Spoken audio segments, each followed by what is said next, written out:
मोर की ये बातें सुनकर आप हैरान हो जाएंगे। ये बातें आपको कभी किसी ने नहीं बताया होगा। एक बार की बात है, भगवान कृष्ण जंगल में घूम रहे थे। तभी उन्हें एक मोर दिखाई दिया। मोर अपने सुंदर पंखों को फैलाकर नाच रहा था और अपनी सुंदरता पर गर्व कर रहा था। वह सभी जानवरों को अपनी सुंदरता के बारे में बताता रहता था और उन्हें अपने पंखों की सुंदरता दिखाता रहता था। कृष्ण जी ने मोर से पूछा, तुम इतने गर्व से क्यों भरे हुए हो? क्या तुम्हें लगता है कि तुम सबसे सुंदर हो? मोर ने कहा, हाँ, मैं सबसे सुंदर हूँ। मेरे पंख सबसे विशाल और रंगीन है। मैं सबसे अच्छा नाचता हूँ और मेरी आवाज सबसे मधुर है। कृष्ण जी ने मुस्कुरा कर कहा, तुम्हारी सुंदरता तो सचमुच अद्भुत है, लेकिन क्या तुम्हारी आवाज वास्तव में मधुर है? मैंने तुम्हारी आवाज सुनी है और वह बहुत ही भयानक लगती है। मोर ने अपनी आवाज में एक अजीब सी कड़ा दी, जो सुनकर कृष्ण जी हंस पड़े। कृष्ण जी ने कहा, तुम्हारी आवाज तो बहुत ही भयानक है, जबकि मेरे पास एक पक्षी है जिसकी आवाज सुनने में बहुत ही मधुर है। वह पक्षी है कोयल। उसकी आवाज सुनने में बहुत ही सुंदर होती है, लेकिन वह अपनी सुंदरता पर गर्व नहीं करती। मोर ने पूछा, वह कौन सा पक्षी है और वह कहाँ रहता है? कृष्ण जी ने कहा, वह पक्षी है कोयल और वह इसी जंगल में ही रहता है। तुम उसे ढूंढ कर देख सकते हो, उसकी आवाज सुन सकते हो। मोर ने कोयल को ढूंढ लिया और उसकी आवाज सुनी। वह बहुत ही मधुर और सुंदर थी। मोर ने कोयल से पूछा, तुम्हारी आवाज इतनी मधुर कैसे है?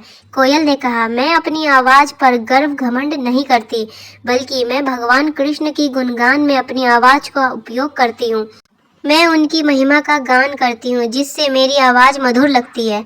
मोर ने समझ लिया कि उसका गर्व और अभिमान उसके लिए हानिकारक है। उसने अपनी गलती का एहसास किया और अपने गर्व को त्याग दिया। उसने भगवान कृष्ण की गान में अपनी आवाज का उपयोग करना शुरू किया और उसकी आवाज भी बहुत मधुर हो गई। मोर को कोयल की बात समझ में आ गई, जिस वजह से उसने अपना घमंड छोड़ा और वो अपनी जिंदगी अच्छे से व्यतीत करने लगा। तो इस कहानी से हमें क्या सीख मिलती है?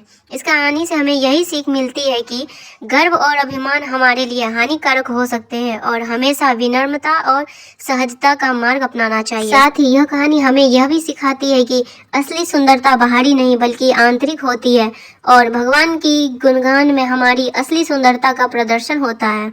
मोर के बारे में कुछ और विशेष बातें। मोर मुख्य रूप से भारत, श्रीलंका और दक्षिण एशिया में पाया जाता है। मोर खुले आसमान और घने जंगल में रहना पसंद करता है। आहार। मोर मुख्य रूप से कीड़े, छोटे जानवर और फल और छोटे छोटे सांपों को भी खाना पसंद करता है। मोर को कला और साहित्य में अक्सर सुंदरता और गर्व का प्रतीक बनाया जाता है।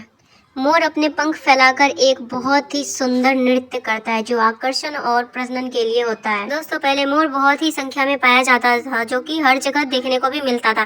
कहीं कहीं छतों पर भी देखने को मिल जाता था। लेकिन कुछ समय से मोर का इतना ज्यादा शिकार हुआ है कि मोर की संख्या में भारी कमी आ गई है, जिस वजह से आपको मोर कहीं भी देखने को नहीं मिलेगा। तो दोस्तों, आज की वीडियो कैसी लगी? अगर आपको आज की वीडियो और स्टोरी पसंद आई हो तो आप वीडियो को लाइक कर सकते हैं और नए हैं तो चैनल को जरूर से सब्सक्राइब कर ले। मिलते हैं नेक्स्ट वीडियो में, तब तक के लिए थैंक यू।